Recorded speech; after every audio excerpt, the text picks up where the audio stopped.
Hello, everyone. Welcome to Relationship Talk with Sharonda. My name is Sharonda Parker, and I am your host. And this month, we have been learning about polyamory. And today, we're going to dive off into another subtopic called polyfidelity. Okay? Polyfidelity is a form of non-monogamy, a romantic relationship in which all members agree to restrict sexual activity only to other members of the group. All right. So that is the definition of it. And typically we will see polyfidelity when we are dealing with triads and when we're dealing with quads. If you don't know what triads and quads are, go to my video called Polycules. And I talk about how triads, quads,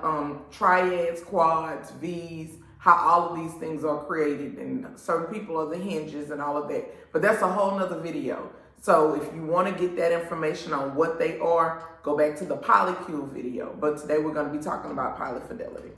All right. So basically what happens is you get a group of people, whether it's 3 people or 4 people, and they decide, look, this is how we're going to do this. We all poly, meaning that we don't want to be with just one person. All these people agree on that. We don't want to be with just one person.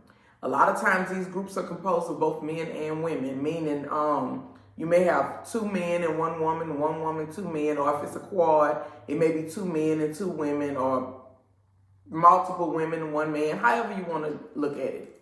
And some people are sexually fluid and some people are not, and it doesn't matter here or there. But we know that all of those people have gotten together and they have determined that monogamy is not for them, meaning that they do not want to be with just one person. However, I don't want to be with just one person. However, I don't want to have sexual relationships with people outside of the triad or outside of the quad. I only want to have sexual relationships with the people in the quad or the triad, right? And they agree upon this because one, it's like a protection measure for STDs and STIs. That is the primary advantage of polyfidelity. I've done the research, and the main thing that keeps coming up over and over and over again is this particular group of people are more health conscious. This particular group of people have basically formed their own little circle of people and like, look, we just gonna deal with each other sexually. Like, yeah, we don't want to just deal with one person sexually. We want to deal with multiple people sexually. However, we just gonna deal with each other in this circle. Meaning that whatever we need sexually, we gotta get it from one of these people in the circle. Somebody gonna have to be able to do it, right? That also comes with its advantages and disadvantages. Well, the advantage is you still have the option to have sex with multiple people, right? The disadvantage is sometimes when it comes down to sex and you're dealing with another person, they may not be readily available to you as often or much as you like because just like you, they are dealing with multiple people too, right?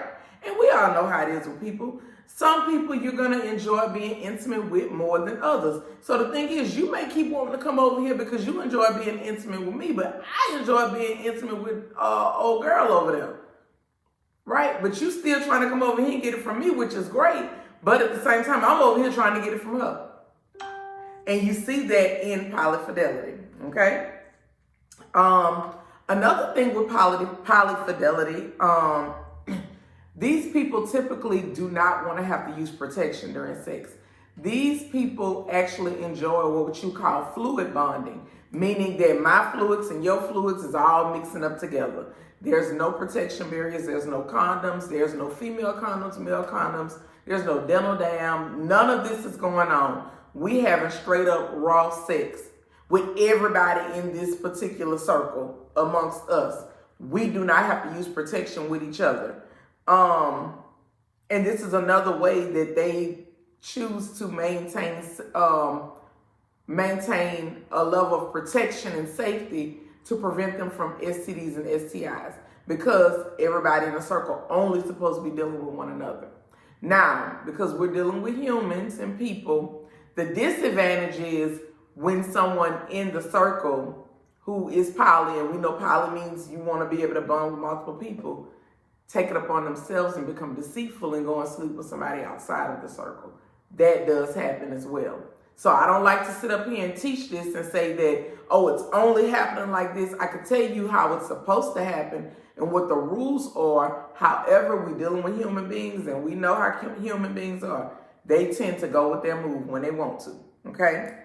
Another thing is when people do this polyfidelity, a lot of times they're forming quads and triads. Triads. I'm saying triage. Triads. And they may even decide to form a family, meaning because they're fluid bonding, and they're not using protection, the people that I'm dealing with in this setting, it's a possibility that we can actually create a family together and we can have children together, right? The downside is what happens if there's more than one male in the polycule. Sometimes we have to get paternity testing done and all of that, because sometimes you really just don't, even though because it is a polycule, right? And you all are going to be family, and the baby's going to have multiple moms and dads and all of this stuff anyway. There's nothing like knowing for sure who the biological parent is. So a lot of times with these situations, we have to get DNA testing done so that we can make sure that we understand who the actual biological parents are. Okay. Again, I'm going back to what it's supposed to be. People are not supposed to be seeking sex outside the group. Now, yeah, you can go and seek a bowling partner outside the group, and you can even go and find somebody to skate with and go to the art show and gallery and all that outside the group. But when it come down to them genitals, that stays in the group. Okay. Why would a person want to do a polyfidelity type of situation? Okay. A lot of people have come from long-term relationships or marriages where they have been monogamous, right? However, they want to get off into the poly spectrum of the poly world to deal with multiples. But it may be overwhelming for them in the beginning to just go from monogamous to poly, and then you're dating all of these different people. Sometimes it's being sexual sometimes with different people. Sometimes it can be very, very, very overwhelming for someone who has come out of a monogamous type of situation. So what they will opt to do is say, well, you know what? Yeah, I want to be able to deal with multiple people, but I'm going to exclusively do this because I know I can still have sex with multiple people, but it's multiple people within this circle. It's not just multiple people random. I'm so used to only dealing with one person. So this is a better transition for me to go into polyfidelity because the group is already formed a lot of times. Or you may come up with a way to form your own group. But most times people who are coming out of monogamous long-term relationship, they're not coming out forming their own polycule. Most times people who are coming out of a long-term monogamous relationship are actually going into a polycule that already exists. And what's attractive is the structure already exists. So you coming in not really knowing about the lifestyle, you feel like there's a group of people that have lived the lifestyle, know the lifestyle, and can introduce you and teach you to the lifestyle. And you're still able to get the feel of the poly, but at the same time, you're still able to have your restrictions when it comes down to, you know, how you moving sexually. Okay? All right. Now I got some other stuff over here. Let's see. The disadvantages that you will experience with polyfidelity. Most times when people are poly, the whole idea of it is to bring new people in. That's the whole beauty of being poly. A lot of times people will agree to do this, right? But then for whatever reason, this starts to get boring to them or it doesn't work for them.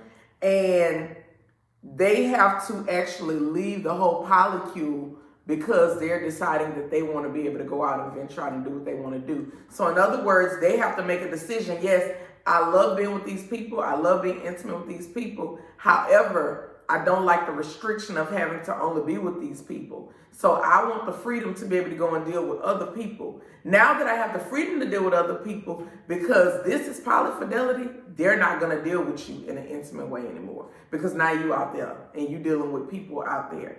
And because they're so health conscious, they want to protect themselves, right? So it's almost like, yeah, we love you, but we got to let you go. Okay? Another thing is one of the bigger things, like I said earlier, when someone in the polycule or someone that's practicing polyfidelity, they feel like they're not getting enough attention. That happens. Where they feel like they're not getting enough. Or maybe there's a deeper connection with one person over the other. So yes, jealousy can happen within polyfidelity as well.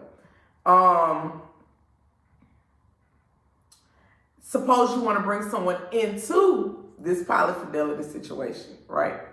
You want to bring somebody into the polycule. You got to convince all of these people that this new person that you're trying to bring in is supposed to be there. And the thing is, in order for them to come, everybody has to be in agreement.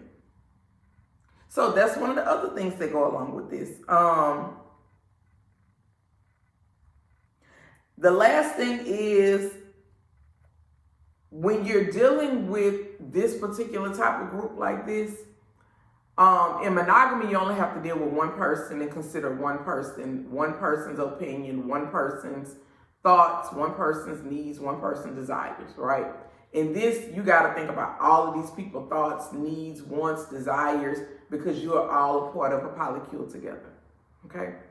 If you have not picked up your copy of The Ethical Slut, that is what we are reading right now, and that is introducing people to the LS lifestyle community.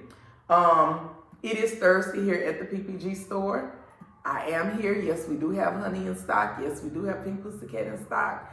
Come see me here at the store. And y'all been seeing me jump roping. Y'all see me trying to do it with my boots on yesterday, and it did not work out, baby. I had to go put them workout clothes on. But if you have not joined the challenge, it is a free group on Facebook. And let me tell you something. Even though I'm blocked on Facebook and I can't comment, I'm still able to post in my story, but I'm not able to like comment in groups and all of that kind of stuff. But I love to see y'all actually taking on the challenge. And when y'all inbox me and you asking for the link, and some of y'all, I'm going on your pages and I'm seeing you jump roping and all of that kind of stuff, I think it's awesome. Get your kids involved, because even with me, I asked Madison, you know how to jump rope? And she was like, yeah, I know how to jump rope. Baby, Madison picked that jump rope up. It was an epic fail. I was like, oh no, you got to learn how to jump rope. You know, you ain't got to be a pro, but you got to at least be able to get this thing going. But I don't know, you just make the assumption that, because we learned how to jump rope in PE. We learned how to, we learned this stuff in elementary school. But today's school is so different, and they don't put a lot of emphasis on physical activity like they did when we were in school. So, get your kids involved, and, look, I'm going into a more healthier lifestyle. So that means when I shift, my whole household shift. Madison let me know all the time, Mama, you around here eating olives and watermelon all day. Like, you around here eating rabbit food and all this spinach and all this stuff. But yeah, you're going to eat it too, because I want to make sure that you understand how to feed yourself in a healthy way, because I want you to be able to be here, and I want you to be here and be healthy. Okay? All right. So you all be blessed. You all enjoy the rest of your Thursday. Come see me here at the PPG store. And if you're not local, make sure you shop online at www.theppgstore.com.